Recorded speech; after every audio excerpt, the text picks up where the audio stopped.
Je filme cette vidéo le jeudi soir après avoir enfilé toute la saison d'un coup.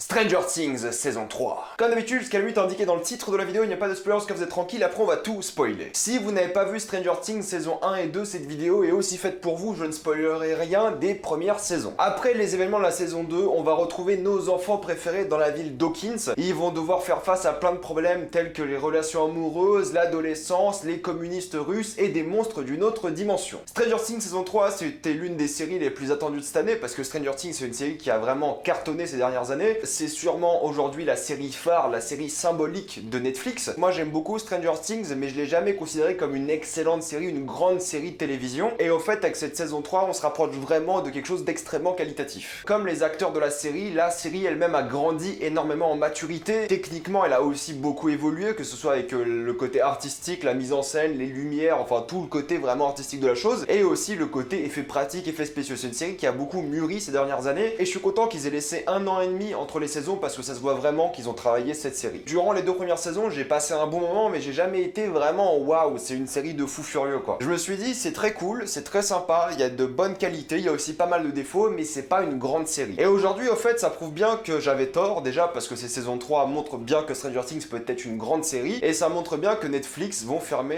un peu la bouche de tous les gens qui disent que ouais, ils ont pas de grande série. Si, Stranger Things est à mes yeux devenu aujourd'hui une grande série. En partie grâce à cette 3e saison qui est touchante, bouleversante, extrêmement fun à regarder. C'est un gros kiff. Stranger Things est accompagné de 2 premières saisons qui étaient imparfaites à mes yeux. Cette saison 3, c'est vraiment un truc de fou. Vu que je l'ai regardé en une après-midi, au fait, je me suis vraiment rendu compte que cette série-là, c'est un grand film. C'est vraiment construit comme un film. T'aurais pu empêcher tous les cuts de fin d'épisode et t'aurais vu que du feu au final parce que c'est vraiment fait comme un film. Il y a vraiment les 2 premiers épisodes qui sont vraiment le premier acte d'un film. Du 3e au 7e, vraiment l'acte 2, les péripéties, tout ça. Et le dernier épisode, l'acte final, l'acte 3 d'un film. Ça marche vraiment pareil. Et juste pour ça, c'est vraiment tellement excellent parce que c'est vraiment la même intrigue qui se poursuit sur tout le long de la saison. Et au fait, par cette structure narrative, tu t'ennuies jamais devant cette série. Au début, t'aimes vraiment l'ambiance, la musique des années 80, les références, etc. Il y en a beaucoup moins des références que dans les 2 premières saisons, même s'il y en a encore. Il y a une grosse référence à Retour vers le futur qui est assez vraiment in your face et qui peut déranger certaines personnes. Mais sinon, il y a très peu de références. Il y a juste quelques musiques des années 80 qui passent, mais ça, c'est plus pour l'ambiance que la référence. Mais sinon, l'ambiance années 80, elle gère toujours aussi fort et pourtant, j'ai jamais vécu dans les années 80. J'ai à peine vécu dans les années 90 pour vous dire. Mais honnêtement, l'ambiance est dantesque, la musique, les lumières et juste le travail de la photographie est génial. C'est vraiment une série qui a beaucoup de budget parce que tu remarques au traitement de l'image, aux couleurs des différentes scènes, des différents moments. Tu passes par des spectres de couleurs bleues, orange, violet, tu vis par les différents spectres de chaque scène. Visuellement, la série se renouvelle sans cesse. Il n'y a pas beaucoup d'endroits que tu vas visiter dans cette saison, mais chaque endroit est vraiment distinct visuellement. Chaque endroit a le droit à ses propres couleurs et la série n'est pas du tout monotone et ça c'est génial. Il y a des bons plans qui sont vraiment dignes d'un film. Visuellement, ça claque, ça vraiment c'est un plaisir à regarder, ça fait du bien aux yeux. Et au niveau de la mise en scène, c'est dingue parce que je regardais récemment ce que je trouve dérangeant dans la mise en scène de série et je me rends compte qu'en fait, ce que je trouve dérangeant, c'est quand la caméra est trop statique parce que dans plein de séries, même une série que moi j'adore énormément, Dark, au fait, ça filme que des dialogues, quasiment que des dialogues et du coup, c'est du champ contre champ. Là, Stranger Things, même quand il y a du dialogue, la caméra est sans arrêt en mouvement et au fait, c'est vrai que c'est plus dur de faire une caméra en mouvement quand tu fais une série parce que t'as moins d'argent et plus ta caméra est en mouvement, plus tu dois gérer les acteurs, les figurants, le mouvement de la caméra en soi et forcément tu peux plus te rater, ça coûte plus cher, etc. Et du coup là ils ont mis l'argent, il y a plein de mouvements de caméra qui sont super intéressants, t'as des plans de haut, t'as des plans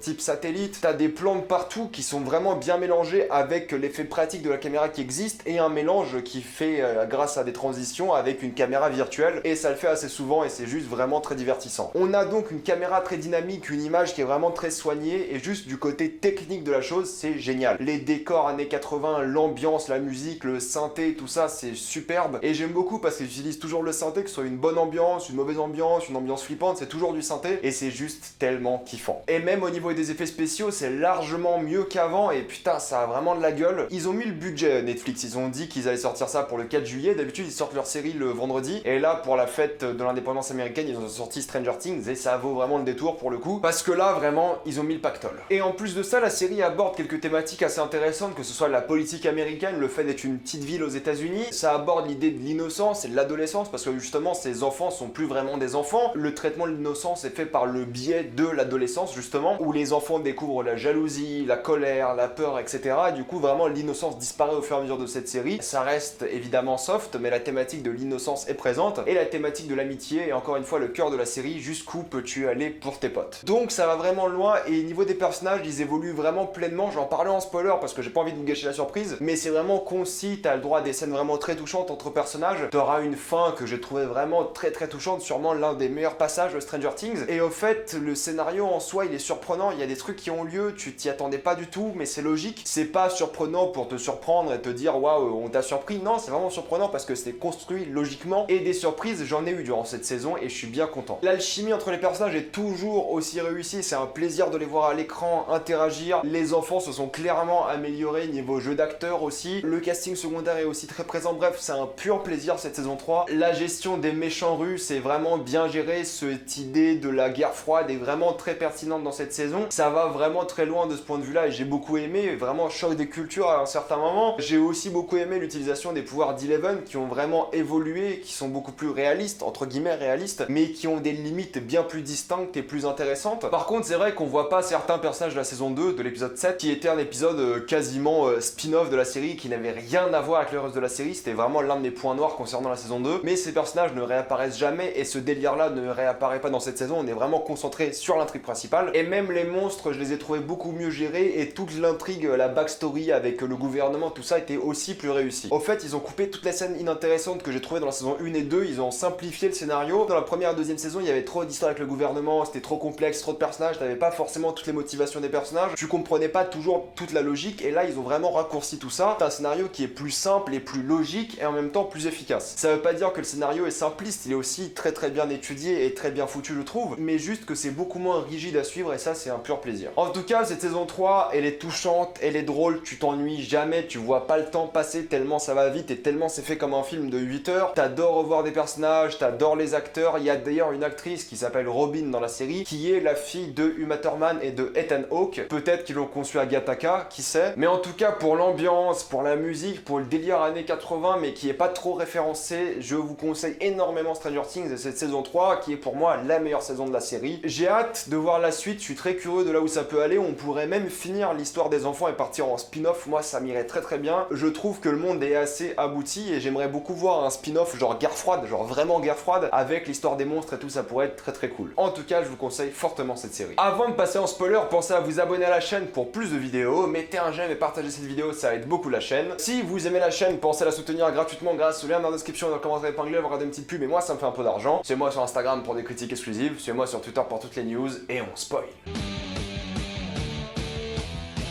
On va commencer avec Mike et Eleven. J'ai beaucoup aimé le fait que maintenant ils ont une sorte de petite histoire d'amour et qu'ils ont vraiment des problèmes par rapport à ça parce qu'ils font que se pécho. Du coup Jim est pas du tout content de les voir se pécho, ils ont des vrais problèmes de couple ensuite parce que Mike se comporte pas bien avec elle, Eleven sait pas trop comment gérer ça parce que niveau sociabilité il est pas au top, elle a pas vécu en tant qu'humaine en soi. J'ai vraiment beaucoup aimé ces deux épisodes, vraiment l'idée qu'elle puisse s'incruster dans la vie privée de Mike, de qui que ce soit. C'est d'ailleurs ça qui enclenche les événements de cette saison, c'est Eleven qui s'introduit dans la vie privée de Billy. C'était marrant ce jeu de la bouteille avec le fait de s'incruster dans la vie privée. C'est un peu badant, mais c'était quand même un peu marrant. Moi je le ferais aussi je pense. J'aime beaucoup la relation qu'ils ont tous les deux, ils sont un peu mignons et ça fait vraiment genre premier couple, entre la jalousie, la colère, le fait qu'ils s'aiment. Je trouvais ça vraiment très touchant et c'était l'un des points forts de cette saison. Et le fait qu'ils se disent adieu à la fin après toute leur engueulade durant cette saison, bah j'ai trouvé ça encore plus fort en émotion et j'ai trouvé que c'était une très belle scène et j'ai trouvé ça très réussi. Lucas et Max n'ont pas vraiment eu de développement de personnage, ils sont là, ils sont contents ensemble, tout ça, mais ils n'ont pas vraiment servi à quoi que ce soit. Ils ont servi au scénario, mais ils n'ont pas vraiment servi du point de vue de l'alchimie parce qu'ils se parlaient quasiment jamais et au fait ils ont pas vraiment d'utilité dramatique on va dire. Mais sinon c'était cool de les voir parce qu'il faut voir le club en entier pour que ça ait un impact quoi que ce soit. Même Will avait plus de développement de personnage que Lucas et Max au final, même si son développement de personnage est très restreint, mais il y en avait quand même parce que le mec il voit que l'un de ses meilleurs potes il a une copine et du coup il a plus le temps pour lui. Lui il veut continuer de jouer à Donjons et Dragons mais plus personne ne veut y jouer parce qu'ils sont en train de grandir et lui-même à la fin Will arrive à dire au revoir à Donjons et Dragons et ça montre bien son évolution, sa maturité. J'ai trouvé ça très cool. Mais Will, pour le coup, il avait pas vraiment besoin de développement de personnage supplémentaire parce qu'on l'a tellement développé dans les 2 premières saisons et il a encore ce traumatisme de l'Upside Down, mais sinon c'est vrai qu'il était cool et j'ai trouvé son évolution assez efficace au final. Courte mais efficace. C'est Lucas et Max et j'aurais aimé en avoir un peu plus, c'est tout. J'ai bien aimé aussi l'évolution de Dustin qui lui a aussi une copine que personne pense être vraie mais qu'au final est vraie, et puis là au téléphone elle aussi c'est une intello et ils ont une bonne alchimie au final les deux. Ils ont d'ailleurs plus d'alchimie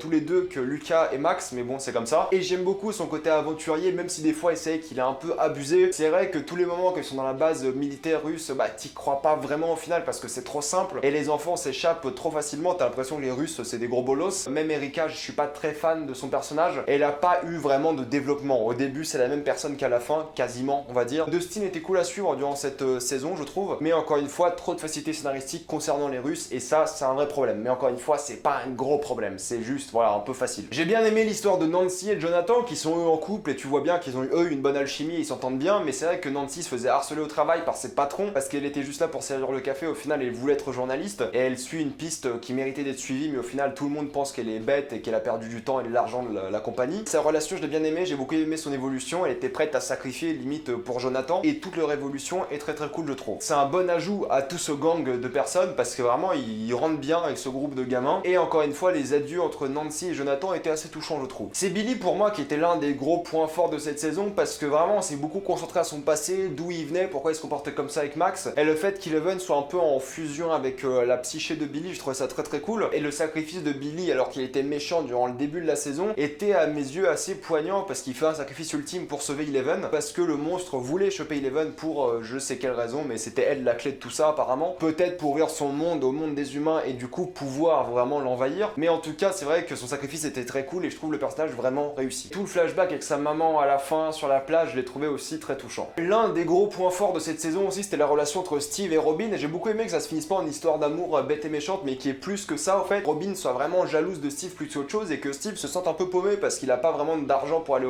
à l'université et il finit par faire des petits jobs pour lesquels il est pas vraiment qualifié et au final le mec qui était un gros débile et un gros bâtard au lycée finit par avoir un job de merde quoi. Mais j'aime beaucoup les relations d'amitié du coup et je suis content que ce soit pas fini en histoire d'amour. Robin, Maya Thurman Hawke, elle s'appelle, très cool révélation, je trouve que c'est une actrice qui a beaucoup de caractère, elle est très cool à suivre et dès le moment où elle crève un peu l'écran, elle a vraiment de la personnalité, du charisme et je trouve que c'est une très bonne actrice dans cette saison et grâce à elle l'alchimie avec Steve était vraiment très réussie. On avait moins de Dustin et de Steve que dans la première saison mais la relation Steve-Robin était plus intéressante à mes yeux. En plus ça permet d'avoir plein de scènes vraiment très drôles entre les deux et ça c'est cool. Par contre encore une fois, facilité scénaristique avec cette fille qui décolle le russe assez facilement alors qu'elle dit qu'elle parle 4 langues mais aucune en rapport avec le russe, surtout en période de guerre froide, craquer un code comme ça me semble assez étonnant, enfin bref. Concernant les Russes, il y a vraiment beaucoup de facilité scénaristique mais c'est pas très dérangeant au final. Par contre j'ai adoré voir Steve et Robin complètement défoncé au sérum de vérité. L'autre qui boit l'eau, qui dit que l'eau elle est trop bonne, ils arrêtent pas de se dire la vérité, ils arrêtent pas de rigoler, l'autre elle regarde le plafond, il voit la lumière qui bouge et tout,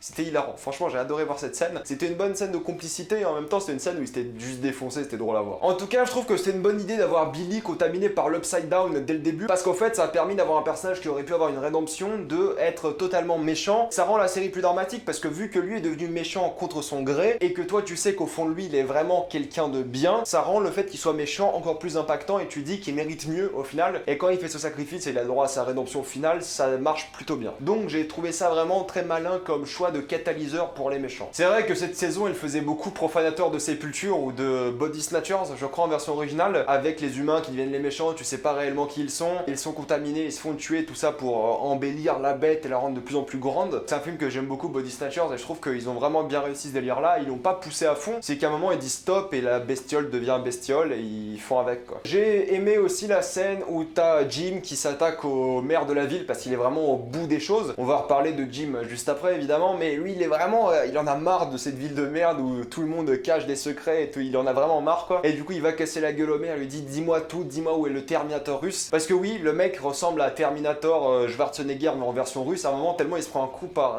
Jim et on dirait vraiment Schwarzenegger en version russe. Un mélange entre Schwarzenegger et Ivan Drago quoi, mais c'était très cool de le voir. et il était vraiment très menaçant. Et en parlant de référence cinéma, le monstre m'a beaucoup fait penser à The Thing de Carpenter, justement quand il rampe, qui passe sous la porte, qui se unifie avec une autre créature du même genre, et quand il pousse et devient de plus en plus grand, ça faisait vraiment très Carpenter, et j'ai trouvé ça vraiment très réussi. Et toute la scène où les humains se désintègrent pour nourrir le monstre, j'ai trouvé ça très flippant, avec ce synthé très flippant qui passait par-dessus aussi, c'était vraiment une belle putain de fin d'épisode. Mais en tout cas, c'est vrai que même si le délire avec les Russes était vraiment dans le territoire des facilités scénaristiques, il y a un truc que j'ai beaucoup aimé par rapport à ça, c'est Alexei. Alexei, au fait, il était marrant parce que il comprend vraiment ce que c'est le capitalisme, il comprend vraiment ce que c'est les États-Unis, il regarde les Looney Tunes, il bouffe un burger, il est vraiment à fond dedans, et au fait, à la fin, quand il arrive à choper sa peluche des Looney Tunes, il est vraiment content, et quand tu vois le Terminator russe arriver et qui le tue, bah tu te sens mal. Moi, j'étais vraiment mal pour Alexei, je m'y attendais vraiment pas, et j'étais grave déçu qu'il meure, parce que bon, il méritait de mourir pour l'URSS, c'était un traître, mais pour moi, il méritait pas de mourir, il était content avec sa peluche et tout, il se fait tuer, j'étais grave deg. Je pensais vraiment que ça allait être la mort qui allait le plus me dégoûter durant cette saison, mais après,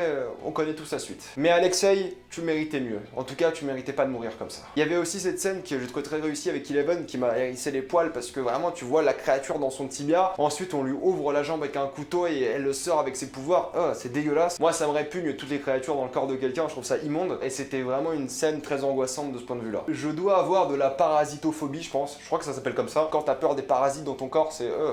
ça me fait flipper ça. Bauman était aussi étonnamment utile durant cette saison, je le trouvais très attachant au final, et il avait vraiment une vraie utilité, et ça c'est cool. Il a pas du tout développement de personnage, mais au moins il est utile, et sa présence est vraiment cool, parce que c'est un acteur qui se donne à fond. Il a étonnamment du charisme, et je l'ai trouvé vraiment réussi dans cette série. Mais bon, il faut évidemment parler de la fin de cette série avec le sacrifice de Jim Hooper. Je m'y attendais pas du tout au final. Quand je l'ai vu enfermé, et quand je l'ai vu sourire, je me suis dit mais non, putain, pas lui. Et au fait, le sacrifice de Billy, à la limite, était prévisible, parce qu'il avait le droit à sa rédemption, il devait l'avoir au final. Mais Jim, au fait, il méritait pas du tout de mourir. C'était un mec qui avait l'air content, il avait sa petite relation avec Joy qui était vraiment réussie. Il s'était promis d'aller dîner à Enzo et c'était un truc super mignon. Et au final, de le voir mourir aussi étonnamment, j'étais pas bien, j'étais pas prêt au fait. J'ai lâché ma petite larme quand elle le sacrifie parce qu'il voulait mourir. Mais il a l'air heureux quand il se sacrifie avec son vieux sourire et sa vieille grosse moustache là. Bon, c'était assez touchant. C'est vrai que toute la scène de fin avec les adieux déjà de tous les enfants qui vont quitter Hawkins, Eleven qui lit la lettre, j'ai versé ma petite larme, je m'y attendais pas du tout, c'était super touchant. Et Jim, franchement, c'était inattendu de fou parce que c'était vraiment l'un des cœurs de Stranger Things. Mais ils ont osé le tuer, je sais pas pourquoi, mais ils ont osé. Et j'ai trouvé ça vraiment génial au final. J'ai trouvé ça génial, triste, mais génial. Et la fin de la série, ouais, j'ai pleuré. J'avoue, j'ai pleuré. Et je m'y attendais pas. J'avais le seum parce que je le kiffais ce personnage, je pense que tout le monde le kiffe. Et là, j'étais pas prêt. Surtout qu'il commençait bien à s'entendre avec Eleven et tout. Et fait chier quoi. C'est pas souvent que je me dis vraiment fait chier en regardant une série comme ça, mais là vraiment fait chier. Parce que c'était pas mérité, il aurait jamais dû mourir. Donc j'ai le seum. Franchement, j'ai grave le seum.